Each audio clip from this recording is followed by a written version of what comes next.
안녕하세요. 평양냉면입니다. 시청자 여러분, 날이 덥네요. 더위 조심하세요. 사연 시작하겠습니다. 안녕하세요. 제 이름은 김민서입니다. 여러분께 믿기 힘들 정도로 놀라운 이야기를 들려드리고 싶습니다. 제가 북한에서 권력 있는 육군 중령이었을 때 북한을 탈출한 이야기입니다. 북한을 떠나기로 한 결정은 제 인생에서 가장 무서우면서도 중요한 결정이었습니다. 하지만 오늘은 제가 탈출한 과정보다는 북한이 멸망을 할 것이라는 것에 대해서 이야기 드릴게요. 저는 그냥 어느 날 갑자기 북한을 떠나기로 결심한 건 아니에요. 탈북은 정말 오랜 시간 동안 고민하고 준비한 일이었죠. 고위 장교였던 제게는 북한 정권의 실상을 바로 옆에서 지켜볼 수 있는 특권이 있었습니다. 그런데 말씀드리자면 정말 엉망진창이고 악랄한 일들이 많았어요. 저는 수년간 국가안전보위부에서 일했습니다. 이곳은 북한의 비밀 경찰 같은 곳이에요. 우리는 모든 사람을 감시했고 권력층의 약점을 잡고 있었죠. 저는 많은 기밀 정보를 알고 있었습니다. 만약 그런 비밀들이 밝혀진다면 정권이 무너질 수도 있는 그런 정보들이었어요. 북한의 지도자들은 통제에 집착했습니다. 그들은 공포와 거짓말, 그리고 반대파에 대한 무자비한 탄압으로 나라를 다스렸죠. 국가안전보위부에 있는 동안 정말 끔찍한 일들을 많이 봤습니다. 정권에 반대하는 사람들에 대한 처벌은 상상할 수 없을 정도로 잔인했어요. 많은 사람들이 재판도 없이 즉결 처형당했죠. 그리고 그들만이 아니라 어린아이들을 포함한 가족 전체가 끌려가 끔찍한 강제 수용소에 갇히기도 했습니다. 그런 수용소는 지옥과 다를 바 없어요. 한 번 들어가면 살아나오기가 거의 불가능하죠. 제가 탈북을 결심하게 된 결정적인 계기는 오랫동안 알고 지내던 다른 장교의 처형을 감독하라는 명령을 받았을 때였어요. 그의 범죄라는 건 사실 아주 사소한 실수에 불과했죠. 하지만 북한에서는 그게 일상이에요. 작은 실수나 불충에 대해서도 절대 용납하지 않습니다. 오랫동안 알고 지냈던 친구가 끌려가면서 목숨을 구걸하며 울부짖는 모습을 보는 순간 저는 마지막 결심을 했습니다. 더 이상 제 앞에 펼쳐진 잔혹한 현실을 부정할 수 없었어요. 저는 사악하고 억압적인 정권을 위해 일하고 있었던 거죠. 저 자신을 구하고 북한의 끔찍한 실상을 외부 세계에 알리기 위해서라도 탈출해야만 했습니다. 물론 북한에서 탈출한다는 건 결코 쉬운 일이 아니에요. 미친 듯이 위험합니다. 무장한 국경수비대를 뚫고 험난한 지형을 헤쳐나가야 했죠. 잡히기라도 한다면 고통스럽게 죽임을 당할 게 뻔했어요. 설령 탈출에 성공한다 해도 고향과 그동안 알고 지냈던 모든 것을 뒤로한 채 낯선 땅에서 새로운 삶을 시작해야 하는 거였죠. 엄청난 위험에도 불구하고 저는 탈북하기로 결심했습니다. 탈출을 위해 몇 달간 비밀리에 계획을 세웠어요. 북한 정권의 몰락을 바라는 저항 세력과 동조자들의 비밀 연락망에 접촉했죠. 이 놀라울 정도로 용감한 사람들은 자신들의 목숨을 걸고 제가 자유의 길로 가는 것을 도와주었습니다. 그들의 도움으로 탈출 경로를 짜고 앞으로의 긴 여정에 필요한 물품을 마련할 수 있었어요. 드디어 탈출의 날이 다가왔을 때 저는 너무 긴장한 나머지 폭발할 것만 같았습니다. 심장이 가슴 밖으로 튀어나올 것처럼 두근거렸죠. 어두운 거리를 가로질러 숨어 다니면서 뒤를 계속 살폈어요. 그때 머릿속에는 이건 미친 짓이야 라는 생각만 맴돌았습니다. 하지만 저는 이미 돌이킬 수 없는 길이라는 걸 알고 있었습니다. 도시를 벗어나는 것은 시작에 불과했어요. 중무장한 국경을 어떻게든 넘어야 했으니까요. 남북한의 경계를 표시하는 철조망 앞에 도달했을 때의 그 순간을 저는 영원히 잊을 수 없을 것입니다. 먼 거리에서 무장 순찰대를 지켜보면서 땅바닥에 엎드려 와이어 커터를 떨리는 손으로 꽉 쥐고 있었죠. 작은 실수라도 사소한 소리라도 내면 모든 게 끝장날 수 있는 상황이었어요. 선택의 여지가 없다는 걸 깨닫고 철조망을 끊기 시작했습니다. 커터가 딸깍거리는 소리 하나하나가 마치 총소리처럼 귓가에 울렸죠. 어떻게든 해냈습니다. 날카로운 철조망에 손이 다 찢어졌지만요. 그리고 저는 평생 그렇게 뛰어본 적이 없을 만큼 정신없이 달렸어요. 바위투성이 땅을 가로질러 전력 질주했죠. 언제 순찰대의 고함 소리와 뒤에서 날아오는 총알을 맞을지 모른다는 공포감에 질려서요. 숨이 턱까지 차오르고 다리는 쑤셔댔지만 몇 시간 동안 쉬지 않고 달렸습니다. 남한 쪽의 빽빽한 숲에 도착했을 때야 겨우 속도를 늦출 수 있었죠. 나무에 몸을 기댄 채 숨을 헐떡이면서도 정말로 국경을 넘었다는 게 믿기지 않았습니다. 하지만 아직 안전하다고 할 수는 없었어요. 이제 적진 한가운데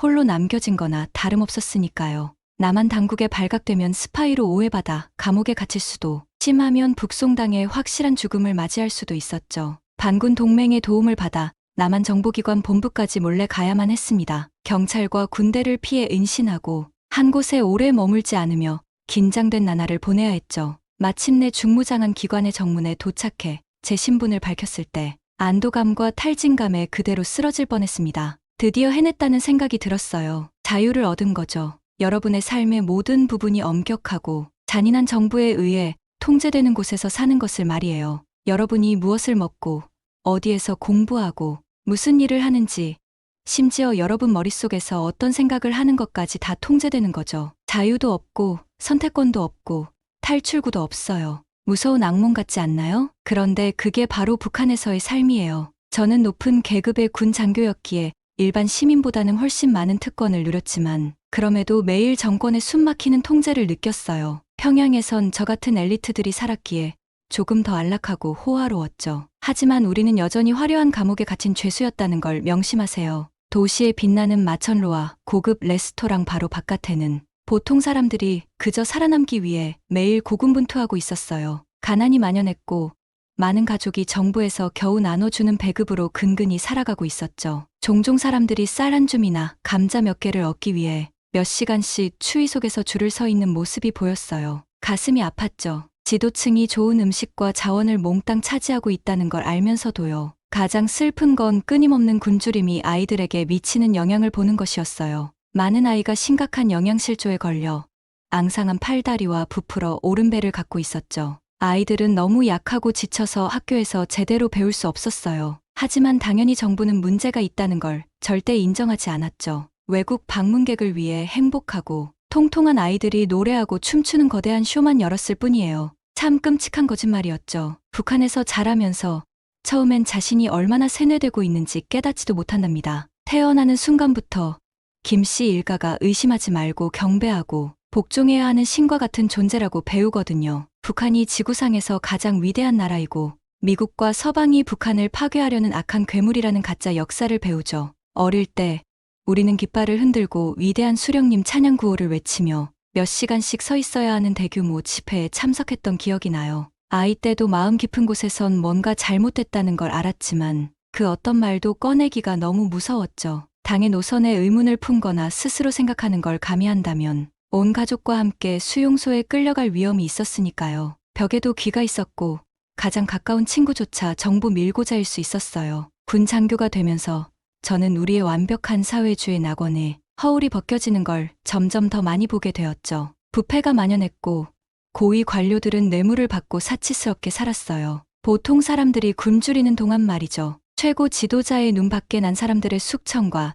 처형에 대한 소문이 돌았어요. 보면 볼수록 더 환멸을 느꼈죠. 하지만 북한에선 빨리 거짓 열정에 가면 뒤로 자신의 진실된 감정을 숨기는 법을 배우게 됩니다. 겉으로는 저도 완벽하고 충성스러운 군인이었죠. 경애하는 지도자의 지혜를 칭송하고 우리의 적을 격렬히 비난할 준비가 항상 되어 있었어요. 하지만 속으로는 제가 배웠던 모든 것에 의문을 품고 있었죠. 한밤중 저만의 마음속에서는 자유롭게 생각하고 말하고 인생의 길을 스스로 선택할 수 있는 나라에서 사는 게 어떨지 상상하곤 했답니다. 저 같은 사람들이 몇 명 있었어요. 우리가 목격한 부당함에 대해 속삭이며 이야기를 나누고 우리나라의 더 나은 미래를 꿈꾸는 관리들의 작고 비밀스러운 모임이 있었죠. 위험이 엄청나다는 걸 알고 있었어요. 한마디 잘못하거나 조금이라도 부주의하면 우리는 모두 죽거나 그보다 더한 신세가 될 테니까요. 하지만 이상하게도 이런 작은 저항의 불꽃이 있어서 정권 아래에서의 삶이 조금은 더 견딜만 했어요.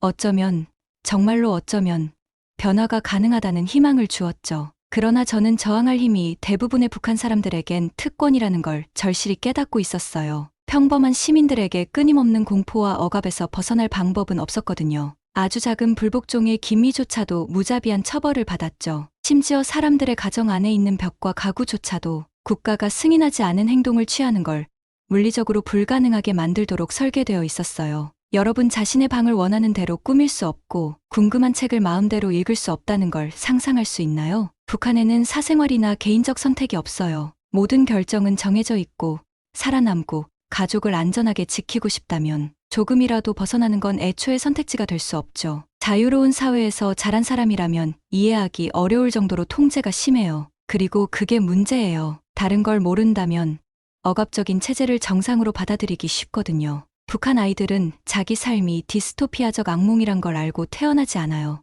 그들은 유아기부터 전적인 복종만이 삶의 유일한 방식이라고 받아들이도록 정권에 의해 형성되고 길들여지죠. 의심할 나이가 될 때쯤엔 세뇌가 너무 강해서 깨기 어려워요. 어떤 면에서 저는 군에서의 제 지위가 거의 감사했어요. 왜냐하면 대부분의 사람들은 절대 보지 못하는 방식으로 정권의 실상을 직접 목격할 수 있었거든요. 부패, 폭력, 체제의 비인간성을 직접 보지 않았다면 탈출하고 제 이야기를 들려주기 위해 모든 걸 걸 용기를 절대 얻지 못했을 거예요. 하지만 그런 선택지조차 가질 수 있는 건 극소수의 운 좋은 사람들 뿐이라는 것도 알고 있었어요. 대다수 북한 사람들에겐 터널 끝의 빛도 태어날 때부터 갇힌 감옥 밖의 삶에 대한 희망도 없어요. 그래서 위험한 탈출을 계획하면서도 제 뒤에 남겨질 수백만 명을 생각하니 가슴이 아팠어요. 평양의 생기 없는 잿빛거리를 내려다보며 저는 저 자신과 조국에 조용히 약속했죠. 만약 탈출에 성공한다면 전 세계가 북한 정권 아래에서의 삶이라는 악몽의 실상을 알 때까지 쉬지 않겠다고요. 저는 목소리 없는 사람들의 목소리가 되고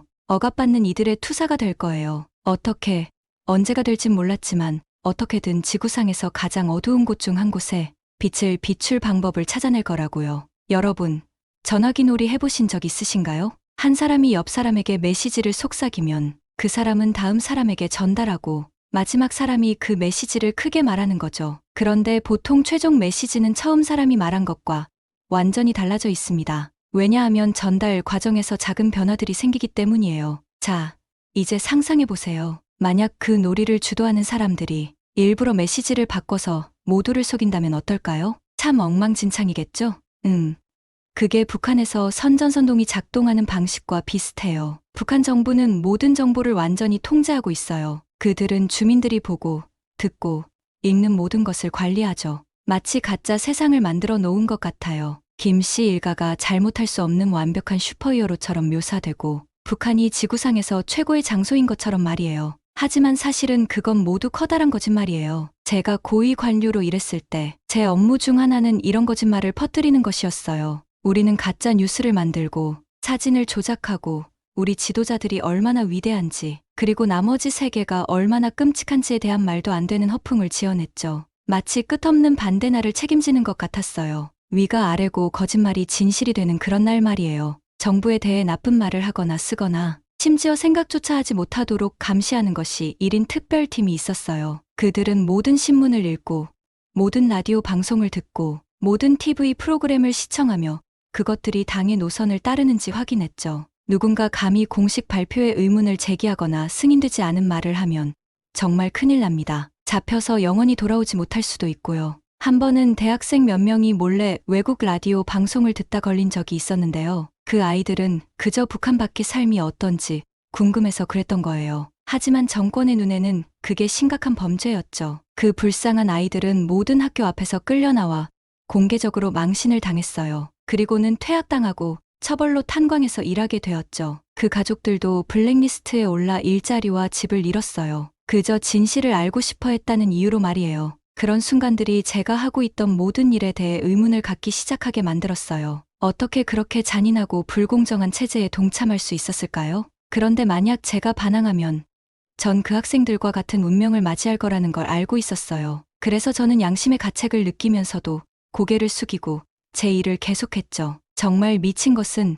대부분의 북한 주민들은 자신들이 속고 있다는 걸 모른다는 거예요. 그들은 너무나 오랫동안 외부 세계와 단절되어 살았고 평생 선전선동에 시달려왔기에 정부가 말하는 모든 것을 진심으로 믿고 있어요. 그들은 자신들이 세상에서 최고의 나라에 살고 있으며 다른 모든 사람들이 그들의 멋진 삶을 부러워한다고 생각하죠. 하지만 현실은 진실과는 거리가 멀어요. 평양의 엘리트들은 사치스러운 삶을 살지만 대부분의 사람들은 살아남기 위해 매일 먹을 것을 찾아 애쓰고 있죠. 잦은 정전에 많은 가정은 수돗물조차 없어요. 하지만 관영 매체를 보면 그런 건 절대 알 수 없어요. 그들은 웃고 있는 잘 먹은 사람들이 사회주의 낙원에서 사는 모습만 보여주니까요. 제 일 중에서 가장 슬픈 부분은 수백만 명의 북한 주민들을 수년간 죽음으로 몰아넣은 대규모 기근 은폐를 돕는 것이었어요. 1990년대 경제가 무너지고 사람들이 글자 그대로 길거리에서 굶어 죽어갈 때 우리는 모든 것이 잘 되고 있다고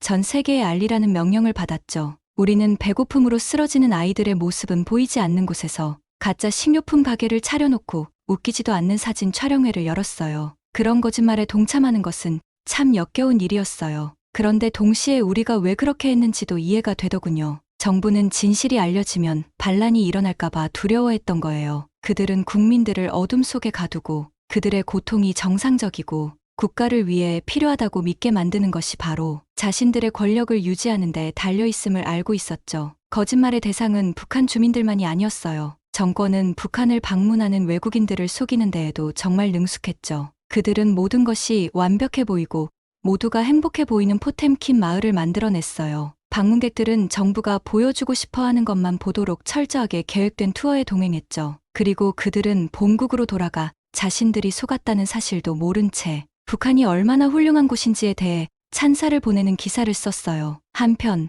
보이지 않는 곳에서는 사람들이 수용소에서 고문당하고 굶어 죽어가거나 더 나은 삶을 찾아 필사적으로 중국이나 한국으로 탈출하려 하고 있었죠. 그건 외부인들에게 보여지는 반짝이는 겉모습과는 완전히 다른 세상이었어요. 저는 선전선동을 하는 사람이었지만 때로는 진짜와 가짜를 구분하는 게 힘들 때도 있었어요. 거짓말이 너무나 지속적이고 만연해서 정상적으로 느껴지기 시작했거든요. 진실이 기만의 산에 파묻히는 게 얼마나 쉬운지 무섭더라고요. 하지만 정권이 아무리 애를 써도 인간 정신을 완전히 짓밟을 순 없었어요. 위험에도 불구하고 사람들은 여전히 저항의 작은 방법들을 찾아냈죠. 그들은 비밀리에 금지된 책을 공유하고 아무도 듣지 않을 때 지도자들에 대한 농담을 주고받았어요. 이런 작은 반항의 행위 하나하나가 진실이 여전히 살아있음을 일깨워주는 거였죠. 설령 가장 어두운 시기에도 말이에요. 그래서 저는 탈출해서 제 이야기를 해야 한다는 걸 알았던 거예요. 세계는 북한에서 무슨 일이 벌어지고 있는지 알아야 하니까요. 사람들이 거짓말과 선전선동을 뚫고 이 잔혹한 체제의 인간적 대가를 이해할 수 있어야 해요. 쉽지 않겠지만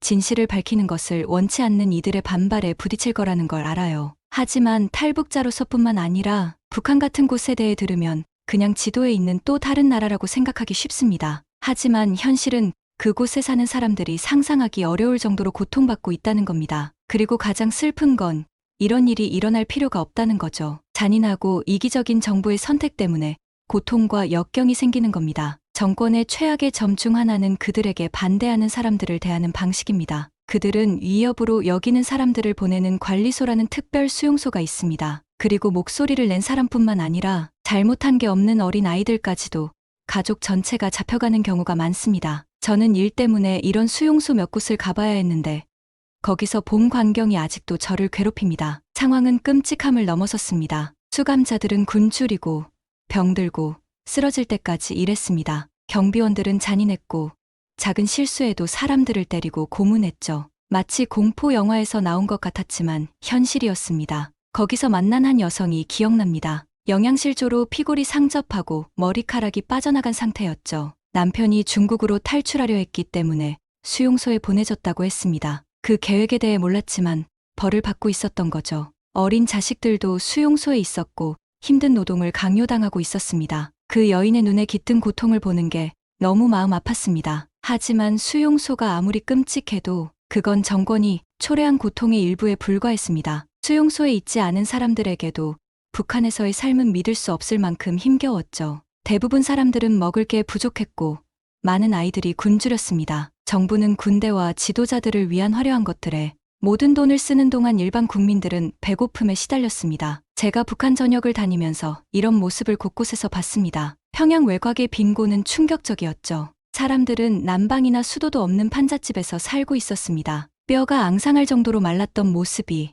역사책에 나오는 기근 같았지만 제 눈앞에서 현실로 벌어지고 있었습니다. 저희 일 중 가장 힘들었던 부분은 식량 배급을 감독하기 위해 지방에 가는 것이었습니다. 우리는 쌀과 옥수수를 조금씩 나눠주곤 했고 사람들은 그 적은 양을 받기 위해 추위 속에서 몇 시간씩 줄을 서 있었죠. 그들의 얼굴에 깃든 절박함이 보였습니다. 많은 이들에게 그 빈약한 배급이 며칠 동안 먹을 유일한 식량이었던 겁니다. 특히 겨울에는 상황이 더 나빴습니다. 북한의 추위는 매섭고 대부분의 사람들은 적절한 코트나 난방이 없었습니다. 노인들과 어린아이들이 얇고 너덜너덜한 옷을 입고 떨고 있는 모습을 봤죠. 추위와 찌한으로 몸져 눕고 길거리에서 숨지는 사람들도 있었습니다. 그런데 정부는 그냥 시신을 넘어서 아무 일도 없었다는 듯이 행동하더군요. 그런데 그런 암울한 시기에도 북한 주민들의 강인함과 회복력에 놀라지 않을 수 없었습니다. 그들이 겪은 모든 고난에도 불구하고 살아갈 방법을 찾아내고 서로를 지지하며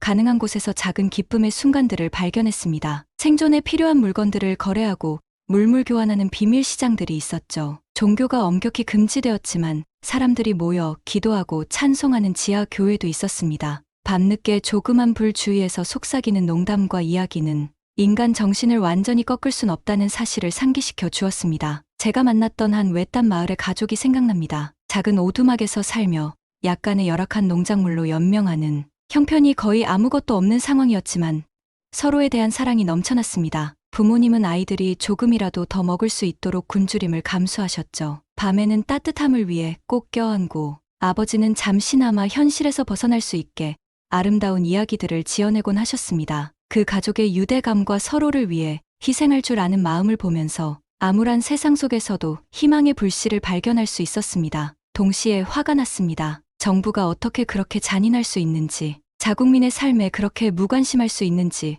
분노가 치밀어 올랐습니다. 음식이 부족해서가 아니라 권력자들이 독점하고 있기 때문에 아이들이 굶주리는 것에 엄마의 사랑으로도 무자비한 체제로부터 아기를 지켜낼 수 없다는 사실에 분노했죠. 그 분노는 제가 결국 탈북하게 된 원동력 중 하나입니다. 더 이상 그 체제의 일부가 될 수 없었고 매일 목격했던 고통을 외면할 수 없었습니다. 쉽지 않을 거라는 걸, 모든 걸 걸었다는 걸 알았지만 부정에 맞서 싸워야겠다고 마음먹었습니다. 그래서 탈출을 계획하면서 제가 남기고 떠나는 모든 사람들을 생각했습니다. 굶주리는 아이들, 고문당하는 수감자들, 어둠 속에 웅크린 가족들 말이죠. 만약 탈출에 성공하면 그들을 돕고 잊혀지지 않도록 그들의 이야기를 전 세계에 알리겠다고 스스로 다짐했습니다. 압제는 그림자와 침묵 속에서 번성하기 때문입니다. 북한 정권은 자국민에게 저지르는 일들을 아무도 알지 못하길 바랍니다. 진실을 벽과 거짓말, 공포 뒤에 숨기려 하죠. 하지만 진실은 그들이 아무리 묻어버리려 해도 드러나게 마련입니다. 그리고 그게 바로 제 이야기가 필요한 이유입니다. 단지 저희 탈출이나 자유를 향한 여정에 관한 것만이 아닙니다.